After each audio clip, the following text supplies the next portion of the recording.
Hey guys, welcome to another episode of Penny Pincher Firearms. I just want to say thank you. I got one vote from Coyote 10276, I believe his name was. He's been a regular viewer for a while. I got his vote and he wants to see my M6 Scout. I'm not going to talk too much about it right now just because, I'm going to do a video about it in the future, so why waste your time?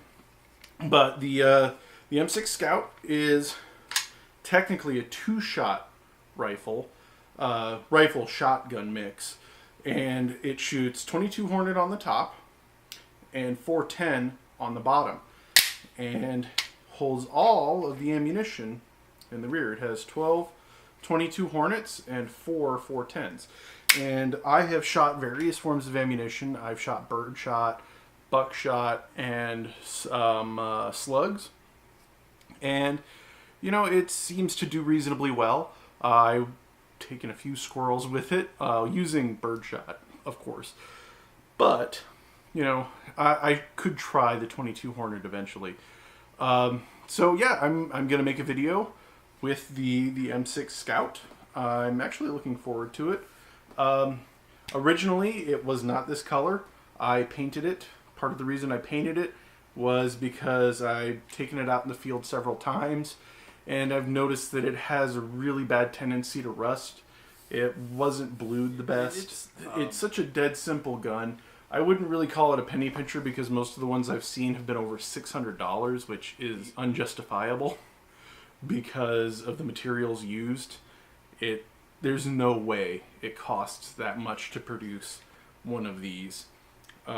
Or for the development, because these are all basically copies of the M6 survival rifle. So, the companies making these, like in this case, CZ, no, they didn't develop the firearm, they just manufactured it. So there's no way they can justify this being a $600 firearm. So yeah, that's going to be the next video. Another thing I'm working on, I have a project here. I still have that Danish Crag, by the way, but this is a more doable project for the moment. I have here, this is the barrel and sights, they're there, to an 1853 Enfield. This particular one is the Nepalese copy.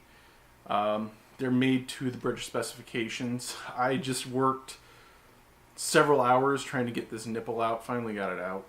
Took me a lot of work, but it's done. It's based on the information I was able to get, made in 1884. So it's fairly old. It's not as old as I actually thought initially. I could be wrong, but otherwise, the bore, when I first bought it, this whole thing was, it's still brown with rust, but this thing was orange with rust. The rear sight was encrusted. The whole breech plug area was just everything, all the markings were unreadable, essentially. To me, they're Nepalese. I still can't read them. I had to research Nepalese numbers because I'm not sure if you can see that, but there's some unusual numbers, not what we're used to. I had to learn how to orient that because I'd never seen anything like it before. But I've gotten it cleaned up since I got it in the mail, I think Wednesday. Today's Sunday. And so I've cleaned it up. I'm going to clean it up some more.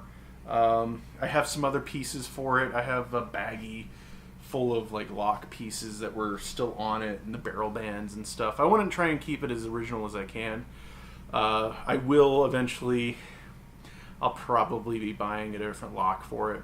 So that's kind of in the cards. Either that or I'm going to find parts. But if I do the parts piecemeal, rather than buying a whole lock, it will be more expensive.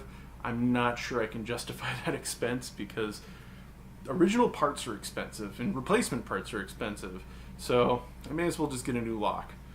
Or new lock. Some of them are new old stock, essentially.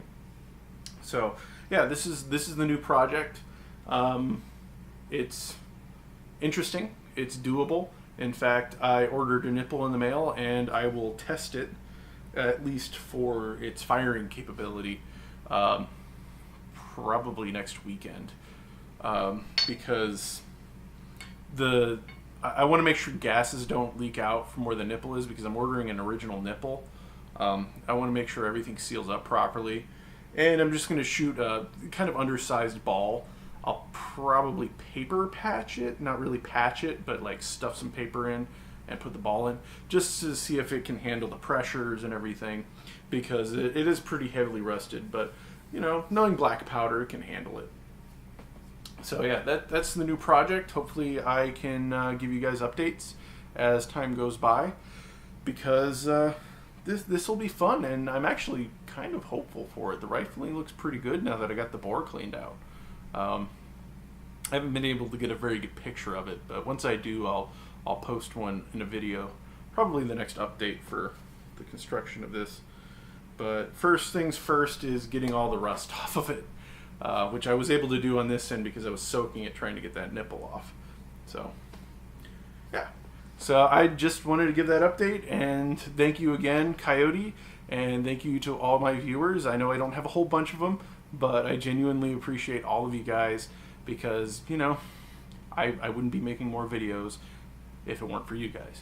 So I really do appreciate it. So just remember, guys, a good gun doesn't have to cost a pretty penny.